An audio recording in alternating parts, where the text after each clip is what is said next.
We are a newly formed coalition of grassroots transit advocates from throughout the state.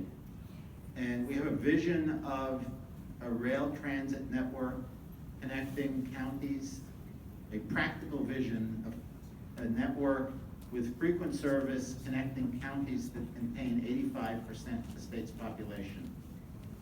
I don't want to go into any details because I think the greatest value of this event will be the opportunities to look at these maps and these displays and talk to people about the individual projects and learn what's going on throughout the state, or what could go on. But I do want to start by introducing one of our board members who is not going to be speaking. Leslie Henderson is the co-chair of Prince George's Advocates for Community-Based Transit.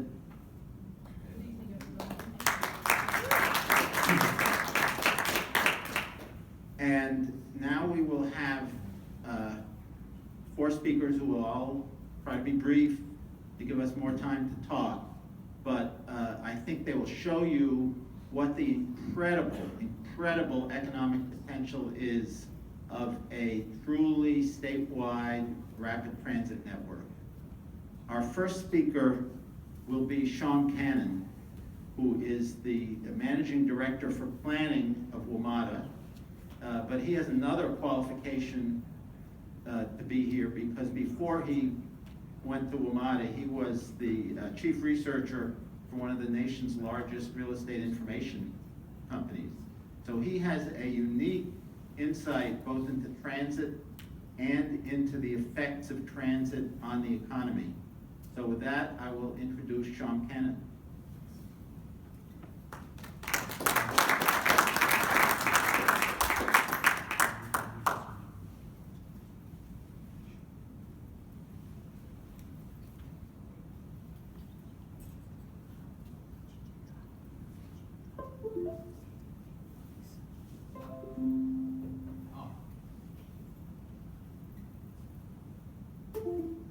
We don't need that. Thanks, Ben. Real pleasure to be here tonight, and also to see so many wonderful examples of why it is that rail transit in particular actually means jobs. One of the things that we've realized in this region, and you can see over towards the door on the right-hand side, is that the Maryland economy benefits from having a tremendous amount of what in the country we're calling walk-ups, these walkable urban places. What does that mean? These are typically transit-connected places. These are places that are connected by high-speed, high-frequency, typically rail transit, in which, at least in the past real estate cycle, outperformed all of the other asset classes in the country by north of 50%, meaning they were capturing 50 to 60% more jobs and economic activity than the real estate asset classes that had been constructed throughout the previous 4 real estate cycles. And in this region, we can see the examples of that if you simply travel over towards Montgomery County up Executive Boulevard, where you see vast quantities of office parks which are today empty and struggling to find tenants. Meanwhile, we see that the bulk of employment growth and office absorption, at least in the Washington, D.C. and Baltimore regions, but primarily speaking from Metro standpoint, oh, look at that. The Washington, D.C. region is actually at or near our Metro rail stations. If we go to this, actually, if we go to the slide 2 just very quickly, this is great. So in this region right now, in the D.C. region, there's almost 70 million square feet of empty stuff that we can't give away. If you go to the next slide, you'll see developers have been pouring millions and millions of dollars into these properties to try to make them attractive. And even with that, the tenants that show up typically want to be near the nearest metro stop. So here's an example of a building that had been empty for many years. It was built in 1983. We're not talking about very old stock. However, when that building finally experienced a $10 million renovation, they managed to pick up a tenant who said, "We're very excited to be close to the White Metro station." These are the drivers of the economy of today. And if we go here, this is actually printed back there as well. What we're showing, what we found when we take a look at real estate classes across the country, is that on average, real estate located adjacent to these high capacity, high frequency rail transit areas, these walkable urban places, captured between 50 and 60% more economic activity than their drivable suburban counterparts. In the Maryland economy, those numbers for the Washington DC Metroplex and the Baltimore Metroplex are closer to 300%, meaning they are getting 3 times more economic activity in terms of commercial square foot absorption as well as employment than their drivable suburban counterparts. That's a big deal. And if you quantify that, if you take a look at this and spread this out over at least the Metro Rail network, as the rail transit piece that we provide, there is about almost 100 million square feet of actively being built, pre-leased commercial development coming out of the ground today. That's 95% of every commercial lease in the Washington DC region that's coming out of the ground is coming out of the ground within a half mile of a Metro Rail station. So we see on one hand pictures of very large, very empty office buildings that you have to pour millions of dollars into in order to find a tenant who wants to be close to a metro station, or you have hundreds of millions of square feet of real estate coming out of the ground that is experiencing rapid and robust pre-leasing activity that is at Metro Rail stations. This is a big deal. This is a sea change in how at least the nation's economy and the state's economy has evolved over the last 40 years. Going forward, what does it mean for us?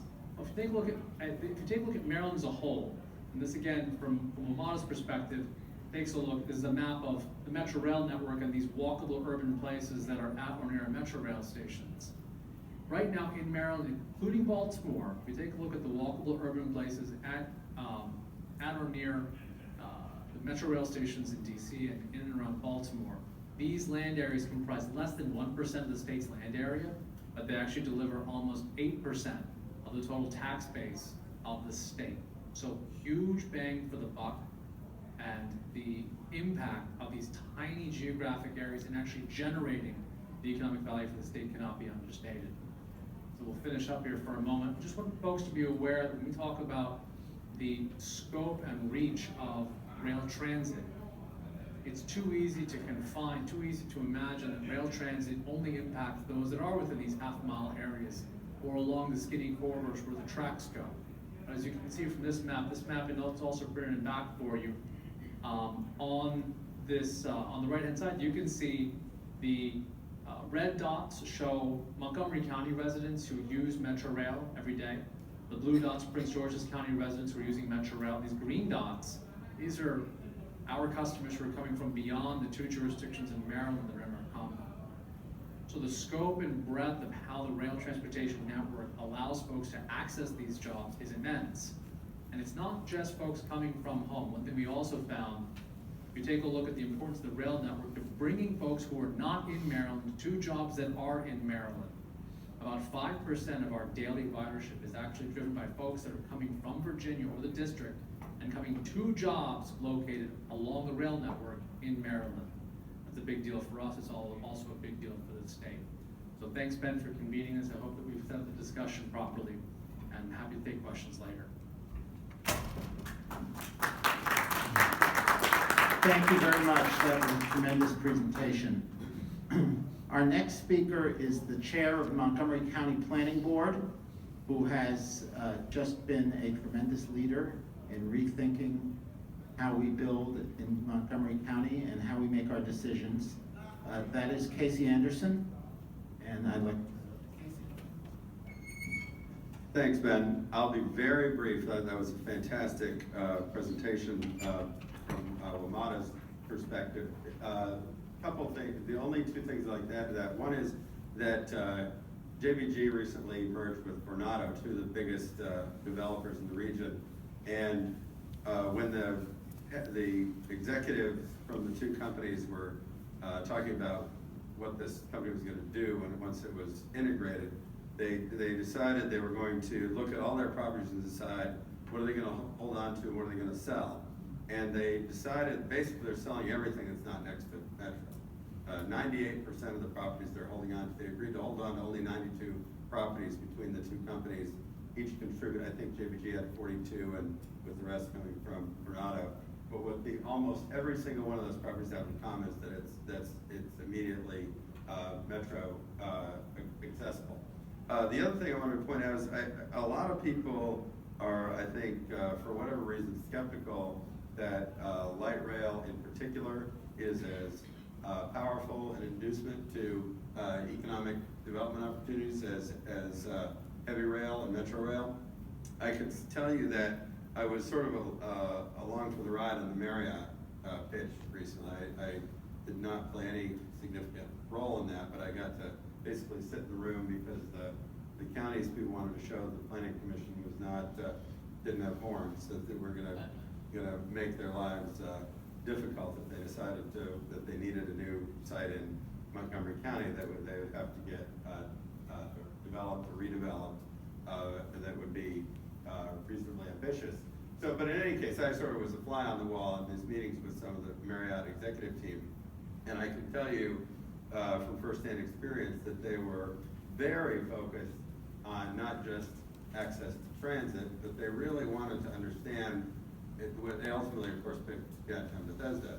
And they were very focused on what the Purple Line meant for Bethesda and understanding what our ideas were about how Bethesda could go to the next stage of its growth and development and maturation. And they that made it, that's something they could really understand, was the idea that the Purple Line is coming, that's gonna be an opportunity for Bethesda to evolve. It wasn't just about, we'd like to have our employees who don't want to drive to work in this sort of sterile office park be in a downtown and be in a place that is accessible to transit, but they wanted to understand that this was going to be a place that was vibrant, that would attract a exciting mix of uses, that it would be the sort of place people would want to not just show up at 9 o'clock and leave it at 5 o'clock. And they very clearly understood the opportunity that was represented by the addition of the Purple Line and its nexus with the Red Line to be one of the, not just transit served, but one of the most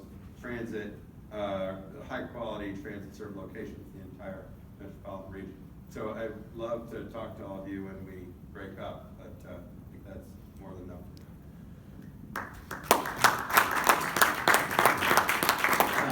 Thank you very much, Casey, because I know there's so much we'd all want to say about the Purple Line. We could go on for the next hour. Our next speaker is someone else who has been deeply involved in this. Gary Hodge is former Charles County Commissioner, and he is the chair of the Southern Maryland Alliance for Rapid Transit. And he is also, again, a consultant on economic development. So he is another person who is greatly qualified to talk about this topic. Gary? Thank you all for coming tonight. I'm in the position of maybe introducing a project that has not had as much ink spread on it as others. So in a very brief time, I want to at least give you a brief overview of what the Southern Maryland Rapid Transit Project is, and then talk about the economic dimensions of that, again, in a very brief period of time. And hopefully we'll have a chance to talk more afterwards in front of the maps. We're talking about a project that we wrote our first letter to Governor Schaefer on in 1988. So I've been at this for 29 years. I was actually a young man when that started. And we've made huge progress over those years, although intermittently.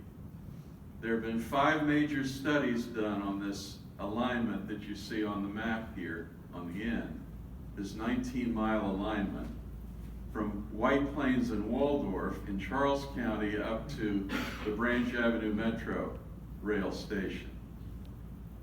And in those 5 studies, all have concluded that this is a feasible project, that there's a growing need for it, and that the state ought to do it. So today where we stand, we're finishing up the 5th of those studies. And this is actually a major study because it puts us on the threshold of beginning what the state calls project planning, or the NEPA process, that will deliver us 30% engineering, environmental studies, and eventually a record of decision, which will pin down this alignment. We've had really some exceptional consultants involved with us and the MTA on this, and we've navigated all of the issues from White Plains to Branch Avenue, and I would simply like to highlight that this would include and connect the Southern Maryland Hospital Center, Brandywine Crossing Shopping Center, Andrews Air Force Base, and some pretty significant employment centers in this whole corridor.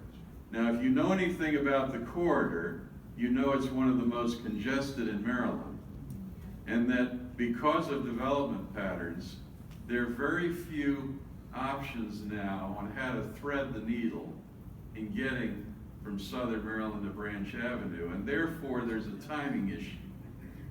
We need the state to move out of the gate with project planning now, because some of those opportunities to acquire right-of-way are not permanent opportunities. SHA is working now on corridor studies and highway improvements that have to be coordinated with this major transit asset. Now let me make the point. There are 46,000 people a day struggling up this highway to work in Washington. It takes between 2 and 4 hours round trip to make that commute. One of the worst commutes in America. That is one problem we want to address with a 36-minute ride from White Plains to Branch Avenue Metro. And as you know, that's not 36 minutes looking at the license plate in front of you. That's 36 minutes where you're reading your email and you're getting ready for the workday. But that goal alone would not justify this project.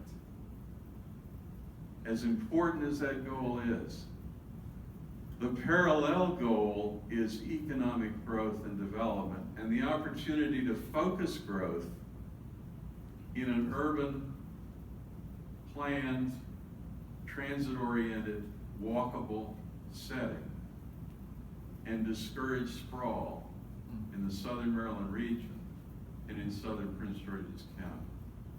And it's only in fulfilling those two goals that we accomplish what we want to accomplish. We have an economic impact study coming out of this 3-year process we've been in that shows definitively that in all the activity centers I've just mentioned, we're going to generate huge private sector investment.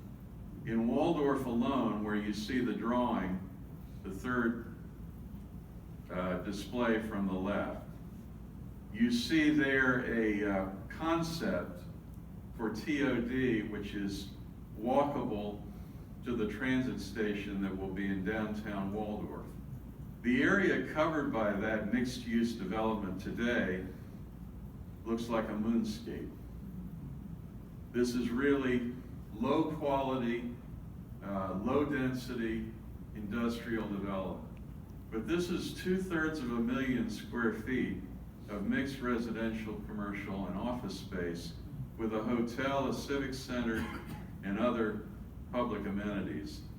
And this is how we build our economy going forward, not just in Southern Maryland, but across the spectrum of projects that you're seeing today. This is the future economy of Maryland.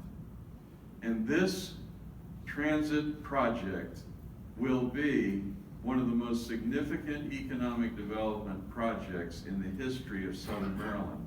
And those of you who know your Maryland history know that that takes in about 380 years of history. Thank you. I'll be happy to answer questions. Thank you very much, Gary. To wind this up, I'm going to ask Samuel Jordan, who is one of the vice chairs of our coalition and the chair of the Baltimore Transit Equity Coalition, to introduce Klaus Philipson. Thank you, Ben, and thank you for coming up to our discussion about transit as a key to the future and the key to Maryland's economy moving forward. I'm Samuel Jordan, President and convener of the Baltimore Transit Equity Coalition.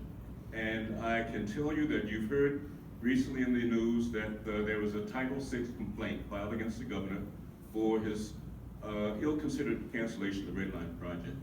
We'll be glad to talk with you further about that when we discuss some of the impacts of that cancellation on communities in Baltimore. Briefly, we can say that with 10,000 jobs, reduced commutes, economic development, that this indeed was and still remains the largest, most significant infrastructural project in Baltimore's history. But the twin horns on this dilemma, one is equity, the issue that we're discussing, as a gateway to everyone experiencing the economic growth in Baltimore. So for that, I want to introduce Klaus Philipson, the community architect who himself has spent a great deal of time studying the Red Line, but also mastering the details of the impact of transit on the economy. Klaus? Thanks, Sam, and good evening. So Baltimore Red Line, Some of you may know that it is canceled, as Sam just alluded to, and you wonder why we're talking about it. So the Red Line in Baltimore really illustrates that transit today, and this is the beauty about this coalition here, that we are talking about transit all over Maryland. That transit today is so much more than just a question of mitigating congestion. Congestion mitigation is one purpose of transit. The other we heard about is land use and transit connection. And obviously that is the key thing that has been talked about a lot, and that is much harder to do. But I'll get back to that in a moment. And then the third one is what Sam Jordan just alluded to, which is access, equity, social justice, and of course economic development. And the Baltimore Red Line, which is the third, would have been the third rail line next to a metro line that we have already and a light rail line that was built in the 80s, would have connected the other systems by being an east-west connection, and it would have connected the less affluent parts of Baltimore, in West Baltimore, the Freddie Gray Baltimore, with the more affluent waterfront Baltimore on the east side. And as such, it would have been an opportunity investment. It was a $3 billion transit project that I worked on for 12 years. It was the result of a 2002 rail plan where Baltimore was trying to catch up with Washington, which had, of course, a rail plan realized. We have a similar colorful map that would show a full rail system. And it would have been the beginning of a system instead of just individual lines.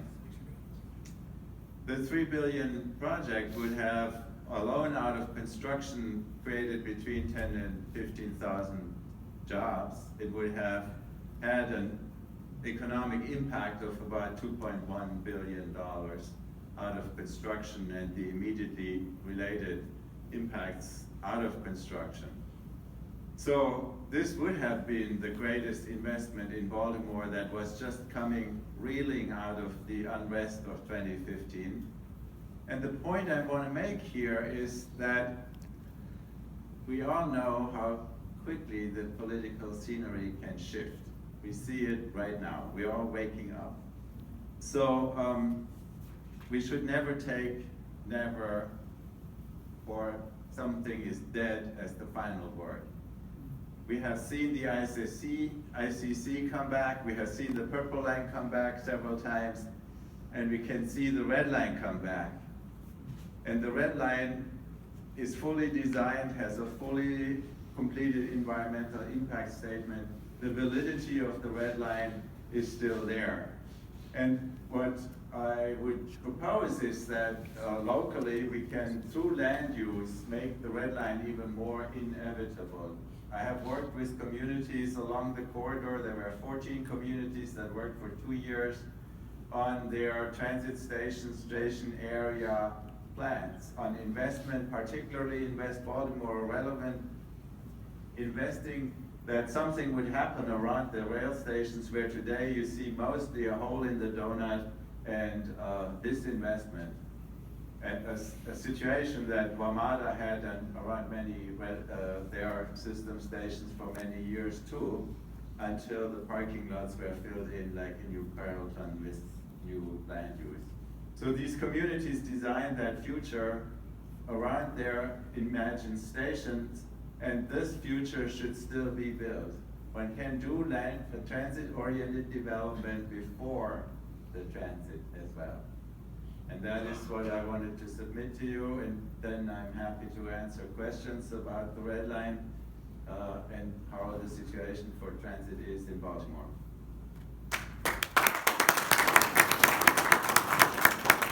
Let me just wind up by saying that when I moved to Bethesda in 1981, the big landmark of downtown Bethesda was the Hot Shop. And 3 years later, the Metro opened. And let's just say that I guess now we will go from the Hot Shop actually, and now Marriott's coming back in a much bigger way than a Hot Shop. And I think that is the impact of rail transit. And I hope you'll all stay around, and we have a tremendous amount of information and expertise here, and you can look at all these displays and talk to the experts. Thank you very, very much for coming.